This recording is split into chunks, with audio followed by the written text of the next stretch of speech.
Good morning, and it's me live from Skye and Stewart Wright, Scotland's holistic dentist and biofeedback energy therapist, live from Barmolloch Farm. How are you doing, Stewart?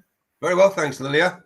Very well. Good, good. Nice that it's warmed up a bit. The ice has Aye. disappeared. We might have to get some spades into the ground today.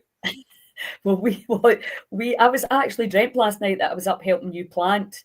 It's probably a that'd be nice. premonition. Little bit early for that, but I did last weekend put in the first tomatoes and aubergines into the greenhouse along with some leeks and onion seeds. So we have already started to put things into not so much into the ground, but into pots. Brilliant.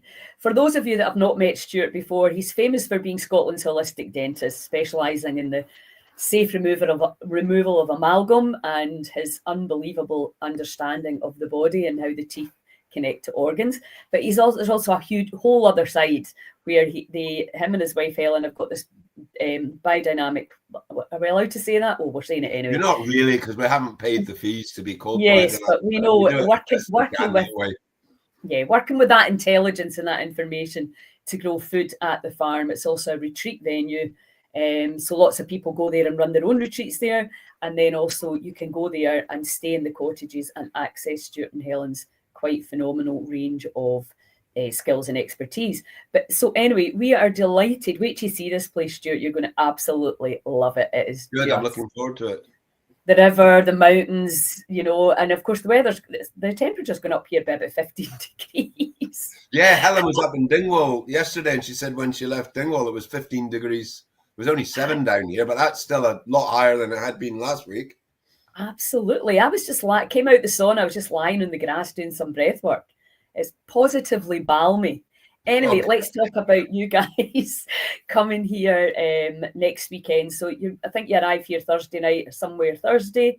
People can come and stay for the weekend so that they can enjoy the 4 seminars that you guys are delivering, which are, we'll go through one by one.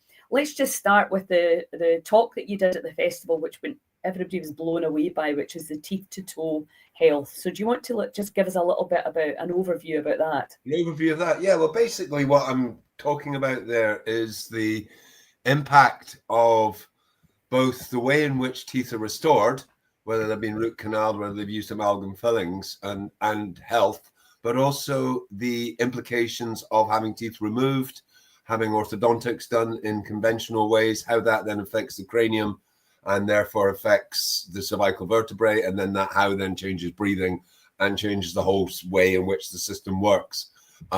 We are very much 10-centric systems, so any bit of change in one place changes everything.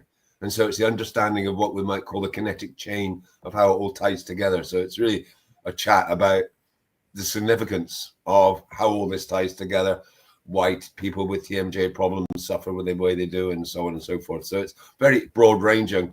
It doesn't go too deeply into it because it can get a bit heavy, but it'll give everybody a really good idea of maybe what to ask the dentist when they go and get some treatment.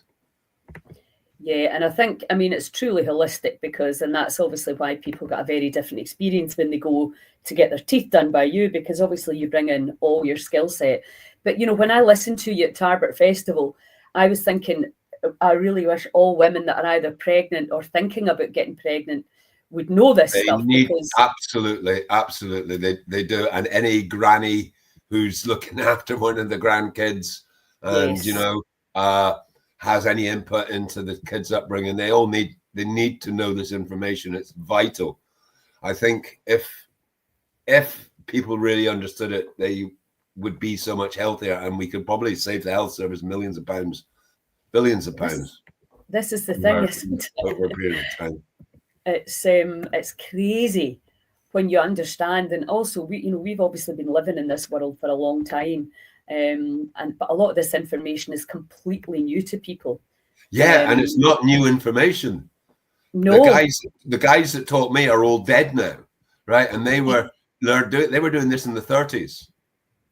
Yes, it's astounding. Like they say, there is nothing new under the sun. This is the way I'm talking about it was the way they did it before they started taking teeth out, and then they started taking teeth out because some of the work wasn't quite as stable as they would like, but they took the teeth out like we do so often without any real understanding of the significance of what's going on, and just looking at the small picture, looking at the teeth and not looking at the person. Yeah, I know. And that's how we are as a society. We keep trying to fix problems by just dealing with the symptoms and not going to the root cause. And we want everything we're doing. Yeah, we want one thing to be the solution, one vitamin, one probiotic, instead of understanding. Yeah, no, it doesn't work that way, I'm afraid. The way I like to describe it to my patients is it's like you're born with a rucksack on your back, and there's stones get put into that rucksack as life goes through with your traumas. Some get taken out as you deal with them, and slowly. And if you've ever hiked, you can hike quite well with a rucksack on, and you forget it's even there. Yeah, but eventually that rucksack can get so heavy you're not able to carry it anymore, and it puts you on your knees. That's when you get ill. You need to take the rucksack off. You can't take the last stone out that you put in that rucksack that made you go on your knees. You have to take the rucksack off. And it's not until you take that rucksack off at the end of your hike that you go, oh my God, this is how I'm meant to feel, because you can almost fly. And that's how I kind of describe it, because I think most people have had that experience of taking a bag off their backs after they've been carrying it for a day. And it's like, oh my God, it feels like I'm not even touching the ground. I know. So when we unload the system and get all the toxins out, get all the emotional stuff like you do, all the chemical toxins, the environmental toxins, get everything sorted out, that's what we're looking for. I know. I always talk about it like in ski boots. Take your, you can undo the clips, or you can take the entire boot off and walk properly, because I think we've all done that. That's Paul Rainey there. Hey, Paul, how are you doing? He's watching from Turkey. Oh, excellent. Hope he's not getting his teeth done out there. I know. Lovely to see you, Paul. We miss you. So that's a teeth to toe health. And, I think one of the big things I've been talking about is if we are no longer want to give our children pharmaceutical drugs, or we want to have operations to replace joints, we have to learn what is the alternatives. And this is the problem, that people can go into a sort of minefield of all the different therapies that there are. What are they really? You've probably heard of homeopathy, you've probably heard about biofeedback. You don't really understand what it is and how it can help you. And that's a big part, obviously, of the Heal Scotland mission, to educate people, so that if you ever got to that day where you get a diagnosis, that you would know there's other things that you can do, whether you choose to have treatments or not, whether you choose to support yourself through the treatments with all the stuff that we know really helps. So this is a big part of the mission. And obviously with you and Helen coming here with your huge range of skill set and experience, people can actually come and stay here, eat John's amazing food, get to meet you guys, listen to the lectures, have a private session with you as well, but also just be able to ask questions.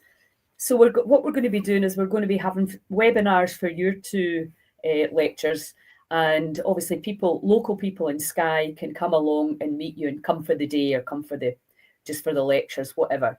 So the first one is the teeth to toe health. And again, any pregnant women out there, anybody thinking about getting pregnant, this is an absolutely must listen. Now, so then we're doing mold. Now, this is such a now topic, isn't it, as we're starting to understand the significance of all the different kinds of mold that are inside us and obviously quite often in our homes that we don't see. So, and I know that you studied down in London with some people down there to really kind of get on top of what's available for people that are sick. So first of all, can you tell us how mold exposure, how do you know if that's affecting your health? Okay, so basically 25% of the population have not got the genetics to deal with mold. So you can have a whole family, okay, and everybody in the family apart from one person as well. And that one person can be dreadfully ill and be being affected by the mold because their innate immune system isn't dealing with the toxin.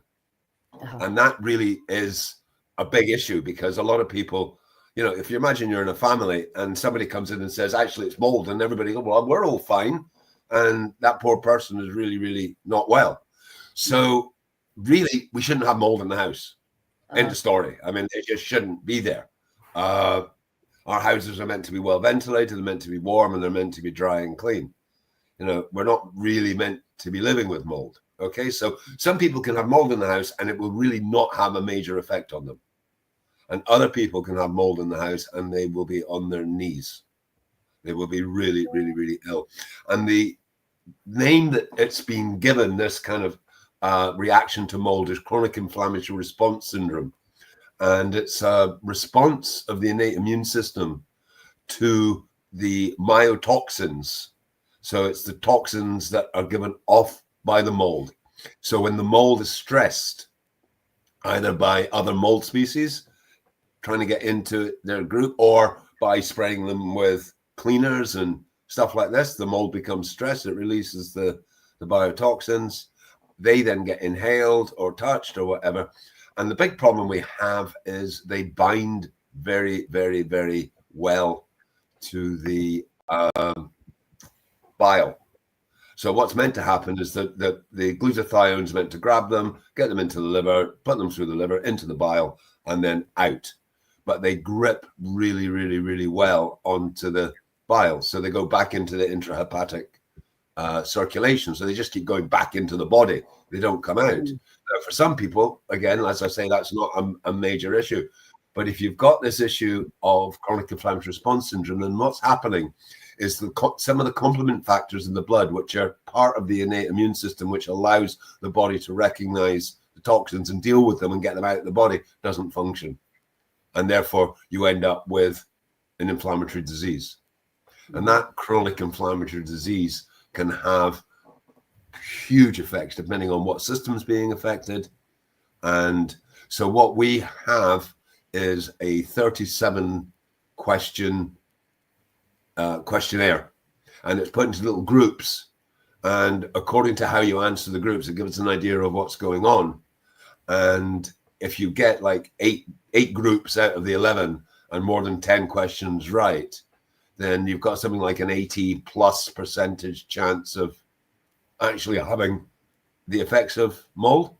But unfortunately, it isn't just mold that will do this. There are things called actos or actinomycosis, and they're little kind of in-between bugs and viruses type things. And they are present with things like sewage. So if you've had like an overflow of sewage into the house or a broken sewage pipe, that is actually worse than the mold. That's really bad. And then also you can get the same effect from tick bites if you end up with Lyme. So some of the Lyme is exactly the same. It's the same thing. It's the body not being able to, the innate immune system not functioning the way it's designed to function. So the treatment is really very, very complex, and it's very, very difficult. But it starts off initially with trying to stop. First of all, you've got to get rid of the mold, and you've got to get out of it. If you want to get well, you need to not be exposed to it. So you either need to move. You either need to move, or you need to just remove it and rebuild. It's a horrible, horrible thing to suffer from, because the implications of it are huge. It's not like, oh, you just go take a pill and you get well. It's massive, particularly if you're one of these poor souls that really isn't coping with the mold. And there's all sorts of there's underlying ways. People, for instance, who have got hypermobility, they're much more susceptible to it. Right. For some reason, there's a connection between the hypermobility and they don't know why, but they've found that is the case. Yeah. So the treatment is really complex. There is only one certified specialist for treating mold using what's called the Schumacher protocol, which was Schumacher was the guy that discovered all this stuff. Amazing guy. And he's got a protocol. And there are variations of the protocol. And some people may have read a quite popular book called Toxic by Nathan somebody or other, and he's got his little way of dealing with it. But no matter what way you deal with it, it's hard work and it takes the time, and you've got to stick at it. But the first thing is you've got to get rid of the mold. So the first thing is you've got to find it. So even before that, you've got to know you've got it. So again, in Europe, in the States, they have what they call biological building inspectors. Right. So they'll go in and they'll do all the sampling that you need to do to find out what's going on. And they're relatively easy to get. They're expensive, but they're relatively easy to get. In this country, there isn't, I don't believe there's one in Scotland at all. I think there's considering it's so damp here, and it's an issue that, and also that what's scary about that is you might have a young family and you just can't afford to move. Absolutely. You might even just be there by yourself and you can't afford to move.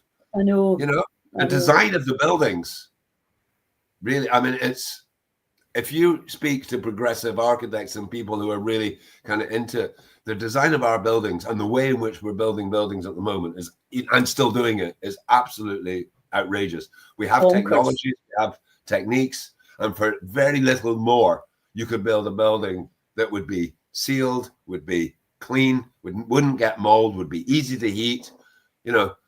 That'd be one of the scandals I would say that's going on is the quality. We shouldn't be building any more homes that's going to be an issue. I mean, it's quite a no-brainer, isn't it? But I suppose there's a lot. I mean, it's nuts that we're doing it. I know. But that's probably a bit political. We probably shouldn't be talking about that. But that is basically what we always talk about. Things I'm going to have to try and pull something together for that, because even when you understand what's going on, it gets complicated. So if I start trying to explain what I only barely understand because of the complexity of it, it's just everyone's going to get bored. So I'm going to have to try and find a way of getting this as a more kind of, okay, this is what we need to be looking out for. This is where we need to be going. So it's going to be useful for people, so as they can kind of know what the signs are they should be looking for, and so on and so forth. So that's what we're going to do. And what about, Candida and kind of internal fungus? Will that be brought into it? Because that's such a huge issue. Again, there's from my world, looking at dentistry, one of the major reasons I'm a little bit at odds with some people, in as much as I don't believe we should kill things. I think we should change the environment so they don't want to be there, right? So when you go on an antifungal diet, we're not asking the question, why is it there in the first place? And is it just the fact we're eating too much sugar? Probably not, because most of the research that I've found, and certainly the way I work, is that Candida acts as a Trojan horse for heavy metals, right? So it becomes a heavy metal store. Right, so it's there because you're toxic. Yes. So you've got to start detoxifying the body, not just from sugars and things like that, but from everything. Right. So yes, it's not ideal having Candida there, but we have to ask the question: is it doing us any good? And in some cases, I believe that it's acting as this store. So when you go in and you start killing it, and people say, "Oh, I've just had a Herxheimer reaction," or it's die-off. In many cases, it isn't. They just got re-intoxicated by all that heavy metal that has been stored in the Candida. Yeah. So not understanding the heavy metal removal. Yeah. So it's like the people that took the teeth out to make the teeth straight without having an understanding of the consequences of what they're doing. Yeah. So it's that myopic vision. Instead of going, okay, well, let's ask the question: why are you there? Why are you? What Because it's not in you just because it wants to go on holiday. It's there because that's where it is. Yeah. Likewise, in your house, if you've got mold in the house, it isn't just there's a reason for it. Everybody knows the reason for it in the house, because it's damp. Yeah, and it's rotting, and so the mold's in there doing its job. It's not there. It's there because that's what it needs to do. We live in a world where everything's got its place and its position and its reason for being there. Absolutely. And just to do a single thing to try and stop it from being there, is nuts. You've got to look at the bigger picture. So Candida is a major problem, and it can be really quite debilitating as well. It can make people very, very ill, or where we used to assume that. Yeah. But I think over the last few years that the information that's being put out there is so much more nuanced that we can actually get a better understanding.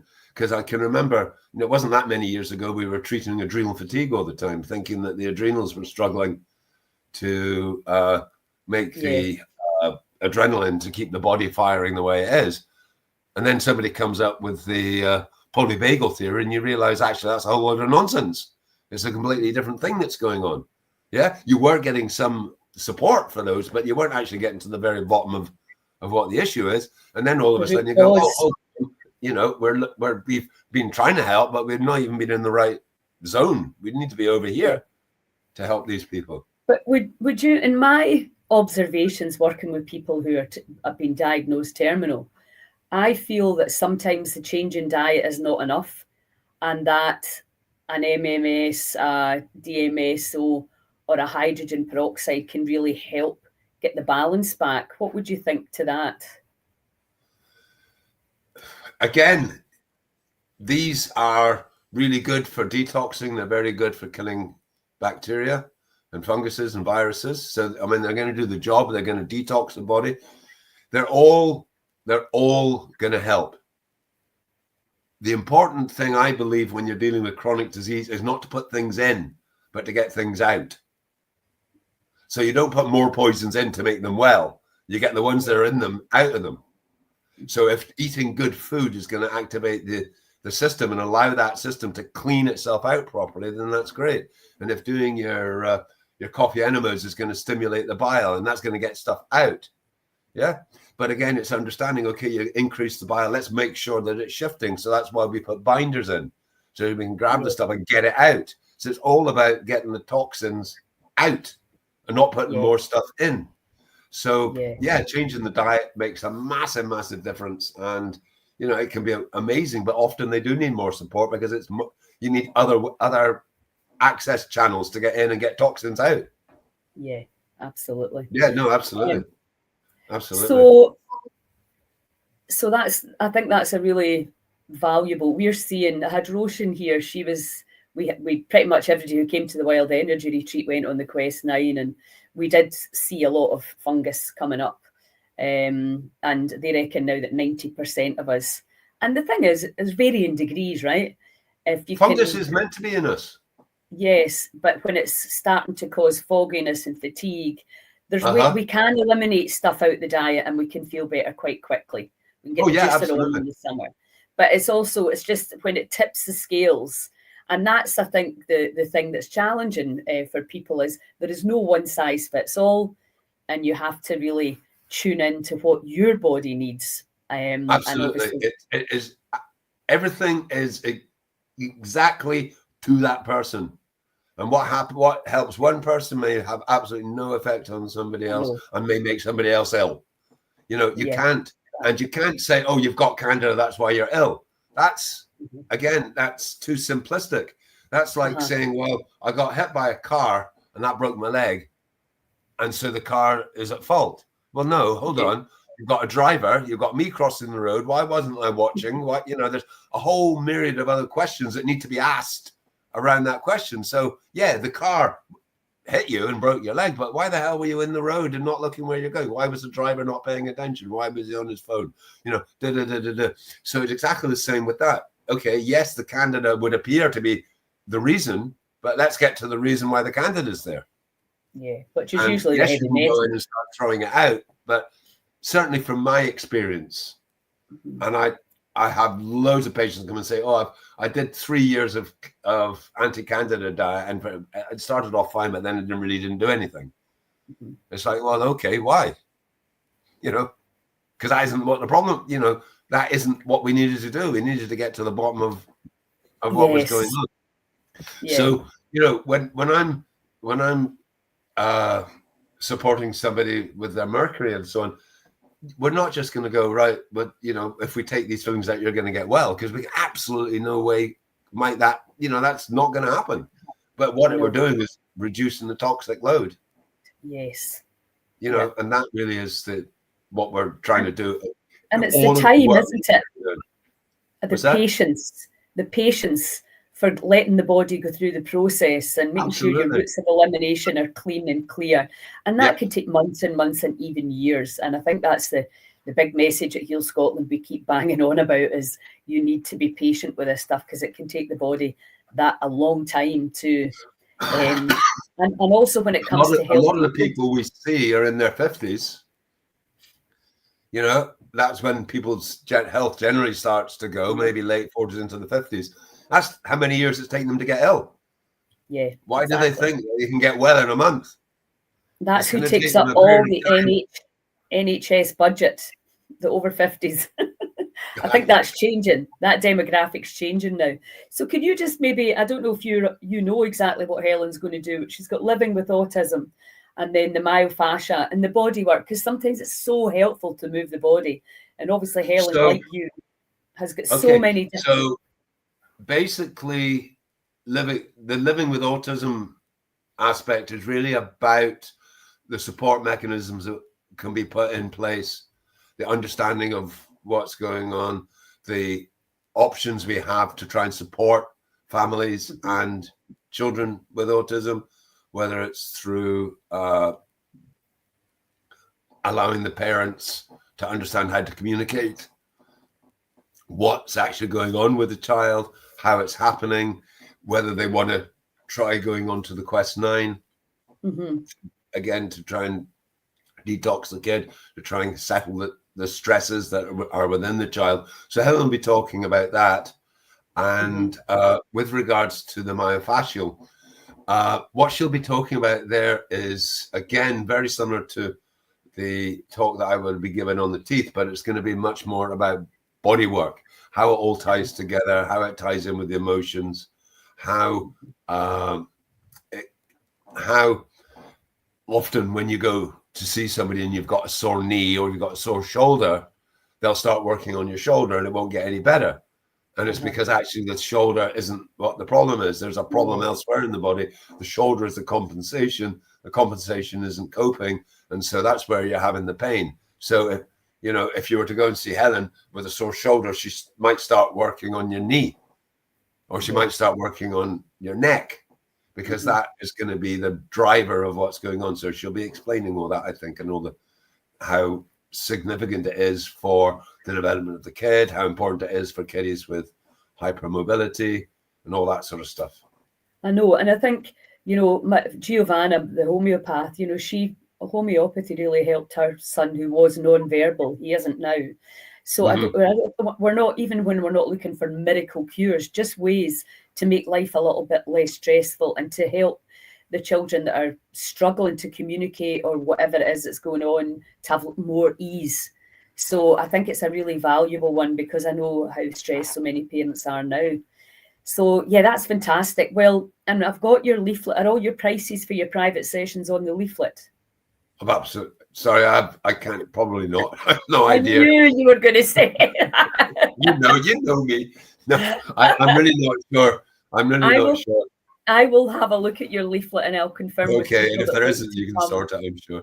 And have a private session with you guys. We've got a beautiful space here, and I was maybe going to get you to bring my bed. Probably the sensible. What was really popular at the festival show down in Tarbert was the heart rate variability. Yes.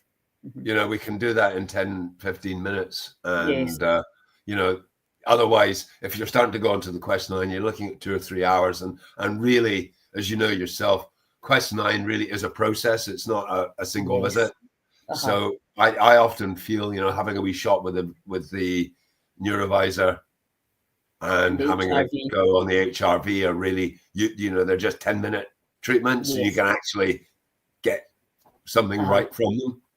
Yes. So it might well be that it might be more sensible just to say, here, you can have a wee shot, see how it goes. If you want to put donation into Heal Scotland, fine. If you don't, that's fine. Just fantastic. And then obviously we can do the Quest 9 virtually. So if somebody wanted to sign up and work with you, they can talk to you about that and understand. Yeah, absolutely. Yeah, I'm happy to sit and have a chat, with what might be the options. But if we're going to start treating, it really gets a bit complicated because time-consuming. Yeah, it's time-consuming. You've also got all the privacy things and all the the notes and everything else. So it'd be better just to let them see things and have a little chat and say, yeah, well, this is what I think is going on. Because one of the things that I've certainly found over the 40 odd years of doing this is having someone that actually will listen and doesn't think you're mad. I mean, that every week I have patients coming in going, oh my God, thank you. You can hear what I'm saying. Yeah, because a lot of these people, particularly when they're coming in with mold or TMJ issues, the symptoms are so diverse and so mixed up and so kind of crazy that they go to their doctor and the doctor just tries to put them on antidepressants. And says, it's all in your head, but it's not. It's not. When you really understand how everything's being tied together, there are patterns within what's happening, and it's just you've got to take the time to really listen. And likewise, and you need to be willing and say, my kid isn't well, and everyone's going, no, it's fine, and the mother knows best.